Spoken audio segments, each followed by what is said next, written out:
नमस्कार, मी मनीषा आणि स्वागत आहे तुमचं आजच्या या ब्लॉगमध्ये. तर आज आम्ही चाललेलो आहे पुण्यावरून चंद्रपूरला आणि हे बघा मुलांना ना बऱ्याच दिवसानंतर असं आहे ना ट्रेनने प्रवास करणार होतो, त्यामुळे त्याची एक्साइटमेंट तर होतीच. तर स्वरूपचं असं म्हणणं होतं की मम्मा ही ट्रेन आपल्या इकडे येत का नाही आहे, रस्त्यावरून का चालत नाही. तर मी त्याला तेच सांगत होती की बापू ही ट्रेन आहे ना रस्त्यावरून नाही चालत, जर रस्त्यावरून चालली तर किती ट्रॅफिक होईल. तर त्याला ते समजवत होती आणि नेहमीप्रमाणे बघा कुठली ट्रेन म्हटलं थोडी लेटच झालेली, त्यामुळे ना मुलं देखील वैतागली होती की ट्रेन कधी येणार. आणि अखेर फायनली आहे ना 9:30ला आम्ही गेलो होतो आणि 10:15 वाजता ही ट्रेन आली होती. 10चा टायमिंग होता. पुणे टू काजीपेठ अशी ही ट्रेन होती.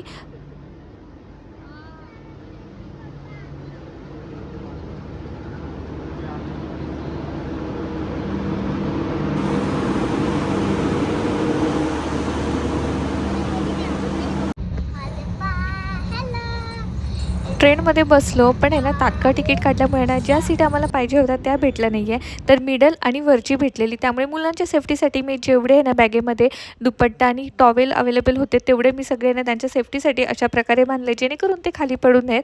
तर सकाळी हे बघा छान अशी झोप झाली होती रात्रभर.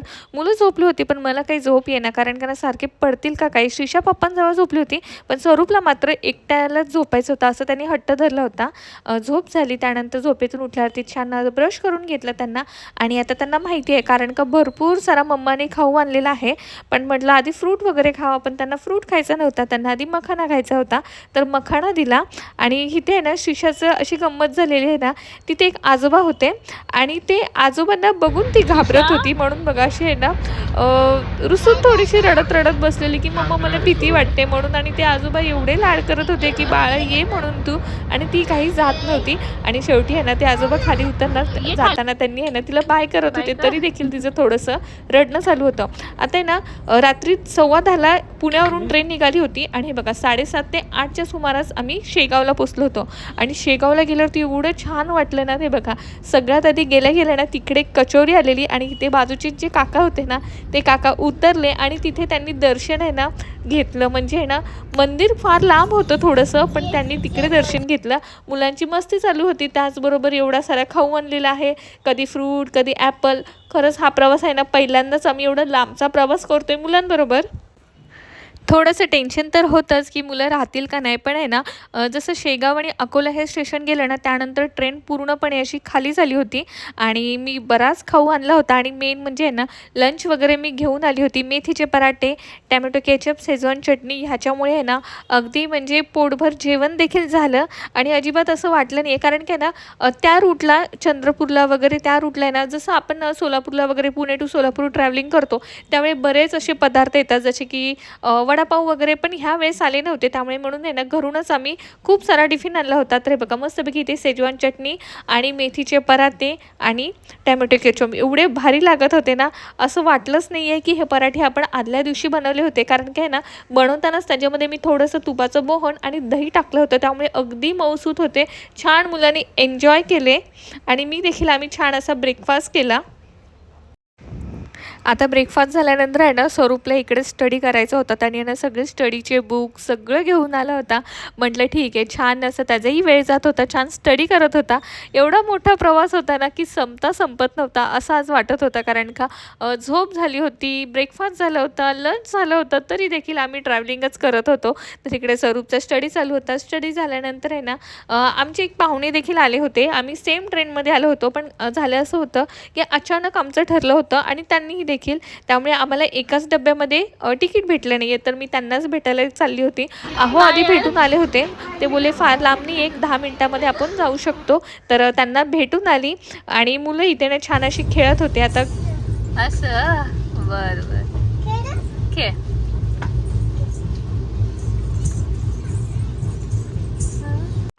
आता लंच झाला होता आणि लंचनंतर आहे ना खेळून शिशा झोपली होती थोडा वेळ. अजून स्टेशन यायला थोडासा वेळ होता आणि ट्रेन आहे ना 2 तास लेट झाली होती. त्यानंतर हे बघा स्टेशन आलं, उतरलो आणि तेवढ्यातच दादा घ्यायला आले होते आणि आम्ही सगळे एकत्र जाणार होतो.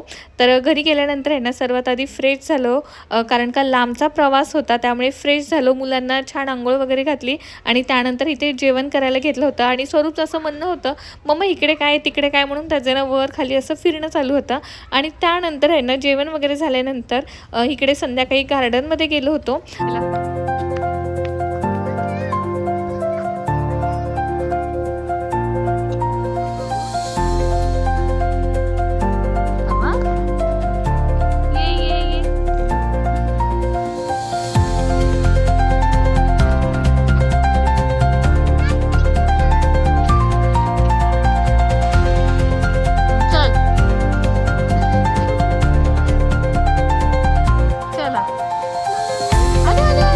आता पुणे टू चंद्रपूर हा प्रवास नेमका कशासाठी हे देखील मी तुम्हाला सांगते.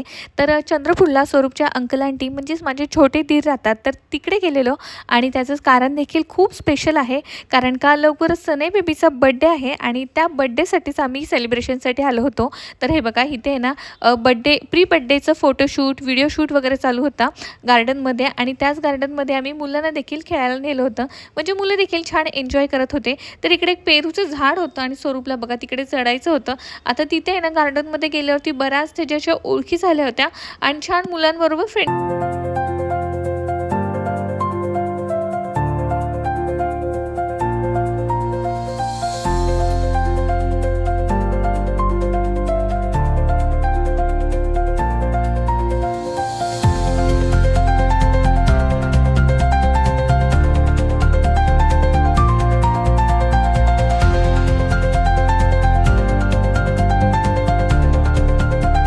घरी आल्यावरती आजीने नजर काढली होती. त्यानंतर मुलांना जेवण दिलं आणि झोपवलं होतं. तर असा होता डे 1 चंद्रपूरला. आणि डे 2 आणि डे 3चे देखील व्हिडिओ येणार आहे. नक्की बघा. व्हिडिओ जर आवडला असेल प्लीज चॅनलला लाईक शेअर सबस्क्राईब करून सपोर्ट करायला विसरू नका. व्हिडिओ पाहिल्यास धन्यवाद.